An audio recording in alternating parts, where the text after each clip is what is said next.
Hello everyone, आज Sunday स्पेशलमध्ये मी ऋषांसाठी घेऊन आली आहे एकदम चटाकेदार पाणीपुरीची रेसिपी. मला वाटते जवळपास सगळ्यांना पाणीपुरी आवडते. माझे खूप फेवरेट आहे. आज संडेला मी माझ्या आवडीची पाणीपुरी केली आणि मस्त परिवाराबरोबर बसून मस्त आस्वाद घेतला. बघा, आता आपण वळूया रेसिपीकडे. त्यासाठी मी एका बाउलमध्ये 1 वाटी रवा घेतला, त्यामध्ये मी पाव वाटी मैदा घेतला. आता रवा भिजवण्यासाठी आपल्याला उकळतं पाणी पाहिजे. त्यासाठी मी गॅसवर पाणी गरम करायला ठेवले आणि पाणी उकळल्यानंतर अर्धी वाटी पाणी घेऊन रवा मस्त मी भिजवून घेतला. ज्याप्रमाणे आपण तांदळाच्या भाकर करताना तांदळाच्या पिठाला उकळ देतो त्याप्रमाणे मी रव्याला उकळ दिला. बघा, पाणी उकळलेलं आहे. आता मी याने मस्त रवा भिजवून घेणार आहे. भिजवल्यानंतर मी रवा काही वेळासाठी रेसला ठेवले होते. यामुळे काय होईल, रवा मस्त फुलला जाईल आणि सॉफ्ट असा गोळा तयार होईल. बघा, एकदा तुम्ही पाणीपुरी नक्की करून बघा, खूप खुशी होईल आणि खूप मन भरून खाता येईल. बघा, छान असं रवा आपला मळलेला आहे. आता मी रेसला ठेवणार आहे काही वेळासाठी. छान असा मळलेला रवा आपला. आता आपण तोवर काय करणार आहे, पाणीपुरीचं पाणी करून घेणार आहे. त्यासाठी मी एका भांड्यामध्ये 4 वाटी थंड पाणी फ्रीजचे घेतले. त्यामध्ये मी 4 चमचे पाणीपुरी मसाला टाकला आणि त्यामध्ये मी टाकणार आहे 1 अख्खं लिंबू पिळून. बघा, मस्त आंबट झाला.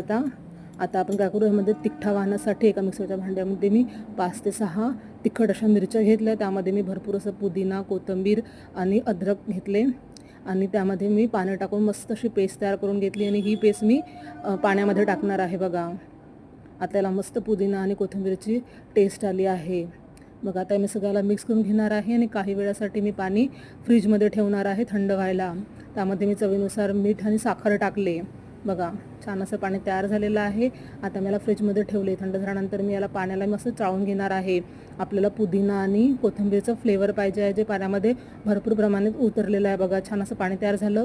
त्यामध्ये मी टाकणार आहे बुंदी. आता मी याला मिक्स करून घेणार आहे. अशा तऱ्हेनं आपलं पाणीपुरीचं पाणी तयार झालं. आता आपण पुऱ्या लाटून घेऊया. बघा, आता आपला गोळा पण मस्त मुरलेला आहे. त्याला मी थोडंसं मळून घेतलं. ते 4 भाग करून मस्त त्याच्या अशा पात्या तयार करून घेतल्या आणि त्याच्या मस्त छोटे पात्या तयार करून घेतात. गोळे तयार करून घेत आहे मी. आता गोळे झाल्यानंतर त्यावर मी मस्त मैदा टाकणार आहे. यामुळे काय होते, आपले गोळे एकमेकांना चिपकणार नाही. बघा, मस्त आपले गोळे तयार झाले आणि पुऱ्या आपल्याला अशा टॉवेलसारख्या कपड्यावरच टाकायच्या आहे. माझ्याकडे एक नॅपकिन होती स्वच्छ, मी त्याच्यावर मस्त पुऱ्या लाटून ठेवल्या. असे पातळ अशा पुऱ्या लाटायच्या आहे.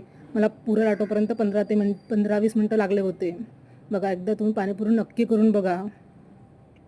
आता जो भाग खाली होता आपल्याला तोच भाग तेलामध्ये टाकून मस्त आपल्याला पुरी फुगवून घ्यायची आहे. बघा, उकळतं तेलामध्ये, म्हणजे खूप गरम तेलामध्ये, तेलामध्ये आपल्याला पुऱ्या तळून घ्यायच्या आहे. आजची रेसिपी कशी वाटली कमेंट करून मला नक्की सांगा. भेटू नेक्स्ट व्हिडिओमध्ये. Bye bye.